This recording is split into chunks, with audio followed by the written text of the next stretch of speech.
Hello. नमस्कार बच्चों। आज हम अपने अगले वीडियो के अंदर मिलर थ्योरम पढ़ेंगे। मिलर थ्योरम या मिलर प्रमेय। क्या कहता है ये प्रमेय? इस प्रमेय को अपन पढ़ने से पहले सबसे पहले ये प्रमेय है ना प्रतिबाधा, निवेशी प्रतिबाधा और निर्गत प्रतिबाधा में बताता है। और इसके अंदर अपन एक वर्ड यूज में लेते हैं, एम्प्लीफिकेशन फैक्टर ए। इसको अपन कहते हैं प्रवर्धन गुणांक। प्रवर्धन गुणांक क्या होता है? वो होता है output voltage upon input voltage, या अपन इसको V2 अपॉन V1 भी कह सकते हैं। V2 है वो निर्गत वोल्टेज है, आउटपुट वोल्टेज है, और VI है या V1 है जो निवेशी वोल्टेज या निवेशी को इनपुट वोल्टेज कहेंगे अपन। ठीक है, तो इसका स्टेटमेंट क्या है? इस प्रमेय का स्टेटमेंट जो है वो है कि सबसे पहले प्रमेय जो होती है वो चतुर्थ टर्मिनल जाल के लिए होती है। तो स्टेटमेंट है इसका, एक चतुर्थ चतुर्थ टर्मिनल टर्मिनल जाल का मूलतः प्रवर्धन गुणांक, ये मूलतः प्रवर्धन गुणांक यही है ए। ठीक है, मूलतः प्रवर्धन गुणांक ए है तो जाल के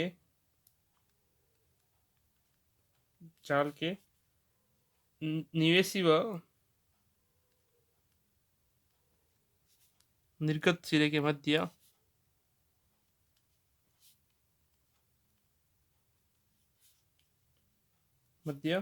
एक प्रतिबाधा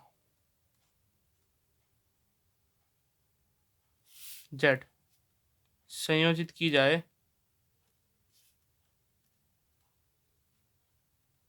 तो निवेशी प्रतिबाधा का मान निवेशी प्रतिबाधा का मान क्या रहेगा? Z I. आई मतलब इनपुट, निवेशी, मान रहेगा प्रतिबाधा अपॉन 1 माइनस ए। ए क्या? Voltage amplification factor. ठीक है, ब निर्गत प्रतिबाधा का मान जेड ओ, वो क्या रहेगा? ये भी जेड ए माइनस 1 रहेगा इंटू ए। ठीक है, तो ये Z A upon A minus 1 के तुल्य प्राप्त होगा, तो इसका स्टेटमेंट है। ठीक है ना। तो मिले प्रमेय को के लिए क्या होता है कि जैसे ये कोई कॉम्प्लिकेटेड नेटवर्क है, ये अपने पास में कॉम्प्लिकेटेड नेटवर्क है। ठीक है, और यहाँ पे अपने पास में ये जो सिरा है 1 1 डैश कर सकते हैं इसको, ये इनपुट सिरा है। यहाँ पे जो वोल्टेज होगा वो वोल्टेज होगा VI। ठीक है, और यहाँ पे जो प्रतिबाधा होगी वो होगी जेड आई। ठीक है, जेड आई की का जो मान है वो क्या होगा? जेड अपॉन 1 माइनस ए होगा। और ये जेड कहाँ पर है? ये जेड अपने पास में ये इनपुट और आउटपुट सिर्फ मध्य जुड़ा हुआ है। यहाँ पे ये टू डैश हो गया, और ये आउटपुट सीधा हो गया। और यहाँ पे जो प्रतिबाधा होगी वो जेड ओ होगी, और यहाँ पे वोल्टेज जो होगा वो VO या V2 भी लिख सकते हैं, यहाँ V1 भी लिख सकते हैं।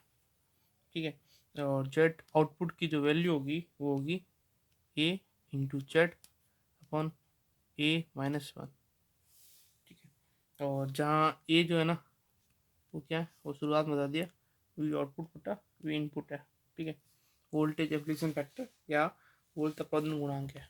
ठीक है, तो इसका अपन मैथमेटिकल वेरिएशन करेंगे। ये मैथमेटिकल वेरिएशन करने के लिए क्या करते हैं अपन? इसके लिए एक चतुर्थ टर्मिनल जाल की कल्पना करते हैं सबसे पहले ना, इसको प्रूफ करना है या मैथड वेरिएशन करना है इसका। उसके लिए क्या कर रहे हैं अपन? एक चतुर्थ टर्मिनल जाल की कल्पना कर रहे हैं जिसके निवेशी सिरे पर एक चतुर्थ टर्मिनल 4 पोर्ट नेटवर्क जिसको कहते हैं 4 पोर्ट नेटवर्क। देखो 4 पोर्ट नेटवर्क के अंदर क्या होता है, कि 2 इनपुट होते हैं 2 आउटपुट होते हैं, तो 2 निवेशी सिरे 2 निर्गत सिरे, तो ये 4 पोर्ट नेटवर्क हो गया। ठीक है, तो एक चतुर्थ टर्मिनल चार्ज की कल्पना करते हैं जिसके निवेशी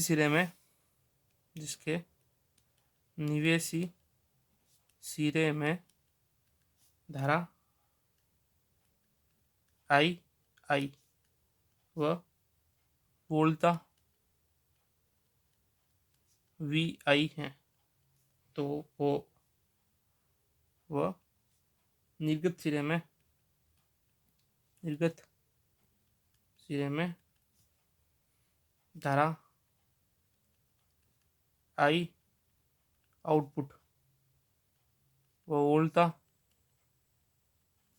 V आउटपुट है, वह एक प्रतिबाधा Z दोनों के मध्य में संयोजित है। ठीक है, ये अपन ने काम कर लिया शुरू करने के लिए। आगे अपन देखते हैं। अपन सबसे पहले इसके अंदर ZI के लिए निकालते हैं। अपना पहला काम है ZI निकालना, फिर अपना दूसरा काम होगा Z आउटपुट निकालना। ठीक है, तो इसके लिए अपने पास में ये 4 पोर्ट नेटवर्क था ही था, ये 4 पोर्ट नेटवर्क है टर्मिनल जाल। इसके अंदर ये निवेशी सिरा 1 डैश, ये V आउटपुट V इनपुट, और यहाँ पर बस में धारा I1 या I इनपुट प्रवेश कर रही है, Z प्रतिबाधा, और ये निर्गत सिरा, इसके अंदर धारा I2 क्या I आउटपुट बाहर निकल रही है, और ये जो है V2 2 डैश, और यहाँ पे जो वोल्टेज है V आउटपुट वोल्टेज है। तो सबसे पहले फ्रॉम ओम्स लो, ओम का नियम क्या कहता है? ओम का नियम कहता है V equal to I R, तो I इक्वल टू क्या रहेगा? V अपॉन आर रहेगा। ठीक है, अब इसके अकॉर्डिंग अपन I इनपुट का मान निकालते हैं, तो यहाँ पे जो वो रहेगा वो क्या रहेगा? V input minus V output upon प्रतिबाधा जो है कितनी हो, Z है ही है। ठीक है, अब अपन को पता है, क्या पता है कि जो धारा वोल्ट प्रवर्धन गुणांक है, जिसको अपन ए से लिख रहे हैं, वोल्ट प्रवर्धन गुणांक ए, वो क्या होता है? वो होता है V2 अपॉन V1 या V output upon V input होता है। तो हम यहाँ पे V आउटपुट की वैल्यू निकालेंगे, तो क्या होगी? जो V आउटपुट का मान है वो क्या हो गया? A इंटू VI हो गया। ठीक है, अब अपन ये मान ऊपर रखते हैं, तो I इनपुट का मान क्या रहेगा? V input minus A into VI upon Z। ठीक है, पहला काम ये कर दिया। अब अपन ने यहाँ से क्या लिया? VI कॉमन लिया, 1 माइनस A अपॉन Z रह गया। ठीक है, और अपन को पता है, क्या पता है? V input upon I input, ये क्या हो जाएगा? Z अपॉन 1 माइनस A हो जाएगा। ठीक है, और V input upon I input, यही क्या है? Z इनपुट है। तो निवेशी प्रतिबाधा की जो वैल्यू रहेगी वो Z अपॉन 1 माइनस A रहेगी। यही अपन ने शुरुआत के अंदर बात की थी कि निवेशी प्रतिबाधा के लिए ये मान हो जाएगा। ठीक है, और आगे बात करते हैं अपन निर्गत प्रतिबाधा के लिए। ठीक है ना, निर्गत के केस के अंदर अपने पास में दूसरा केस निकालना, अपना Z आउटपुट निकालना है। ठीक है, तो Z आउटपुट निकालना है, तो उस केस के अंदर अपने पास में हम क्या करेंगे? इस करंट को यहाँ से फ्लो करा देंगे, या इस केस में अपन वोल्टेज V2 को ज़्यादा लेंगे और V1 को कम लेंगे, V आउटपुट को ज़्यादा लेंगे, V इनपुट को कम लेंगे। तो इस केस में अपन करंट की डायरेक्शन चेंज कर लेते हैं, I इनपुट से I इनपुट। बाकी डायग्राम होगा वो है एक तरह से, है ना, ये 4 पोर्ट नेटवर्क है ही है, 4 पोर्ट नेटवर्क। अब इस नेटवर्क के अंदर अपन को वापस वही आउटपुट है, वही इनपुट है। ठीक है ना, तो करंट की वैल्यू जैसे अपन यहाँ पे निकाल लेती हुई अपॉन आर, वैसे अपन I आउटपुट की वैल्यू निकाल रहे हैं। तो आउटपुट करंट क्या रहेगी output minus input upon Z। वापस अपन इंटीग्रेशन फैक्टर लेके आ रहे हैं A, V output upon V input, तो V आउटपुट की वैल्यू हो गई A इंटू VI, और I आउटपुट का मान क्या रहेगा? वो रहेगा A VI minus VI upon Z। अब अपने पास में यहाँ पे जो अपन इसको कुछ इस तरह से ले लेते हैं कि अपन यहाँ से वी आई की वैल्यू निकाल लेते हैं, ठीक है। तो वी आई की वैल्यू क्या रहेगी, वी आउटपुट अपॉन ए रहेगी, ठीक है। ये वैल्यू अपन रिप्लेस करते हैं आई आउटपुट के अंदर। तो वी आउटपुट माइनस इनपुट की जगह V I upon A put करेंगे। तो अपन में क्या है, जेड। अब ऐसा क्योंकि अपन को यहाँ से आई आउटपुट अपॉन वी आउटपुट निकालना है, ठीक है ना। ये लिख देंगे तो आई आउटपुट अपॉन वी इनपुट आएगा, उससे अपन को कोई साइंस मिलने वाला है नहीं, ठीक है ना। तो ये अपन इसलिए कॉमन लेते हैं पहले वी आउटपुट, तो अंदर रहेगा 1 - 1 अपॉन ए, ठीक है। अब अपॉन में क्या है, जेड है ही है। अब इसमें वापस अपने इसको सॉल्व करते हैं, पहले ऊपर सॉल्व कर लेते हैं। A - 1 upon A upon Z, ठीक है। और आई आउटपुट, अब वैल्यू जो रहेगी वी आउटपुट की A - A upon Z into A, वो इधर रहेगा आई आउटपुट रहेगा। अब आपको निकालना है जेड। जेड क्या होगा, वो होगा वी आउटपुट अपॉन ये आई आउटपुट, ठीक है। तो इसके लिए अपन जेड ए इधर सेंड कर देंगे, ये A - 1 इधर we output upon I output, ये क्या रहेगा आपका जेड आउटपुट रहेगा। तो जेड आउटपुट की वैल्यू हो गई जेड ए अपॉन A - 1।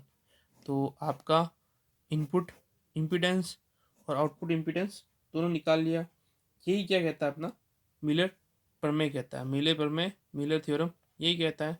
क्या कहता है कि अगर हमने किसी भी 4 पोर्ट नेटवर्क के इनपुट और आउटपुट सिरे के मध्य में वो जेड प्रतिबाधा जोड़ रखी है, ठीक है।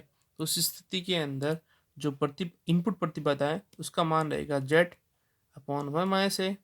जो आउटपुट प्रतिबाधा है उसका मान क्या रहेगा, उसका मान रहेगा जेड ए अपॉन A - 1, ठीक है।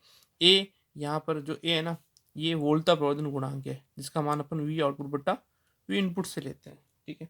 इसका भी अपन मैथमेटिकल वेरिएशन देखेंगे, ठीक है ना। तो क्वेश्चन करके देखेंगे, उससे अपन को पता चलेगा कि ये थ्योरम वास्तव में क्या कह रही है, किस तरह से कह रही है, ठीक है। आसान सा वैसे क्वेश्चन है, ठीक है। तो ये भी बड़ा क्वेश्चन आता है आपके लिए, तो उसको भी ढंग से देखना।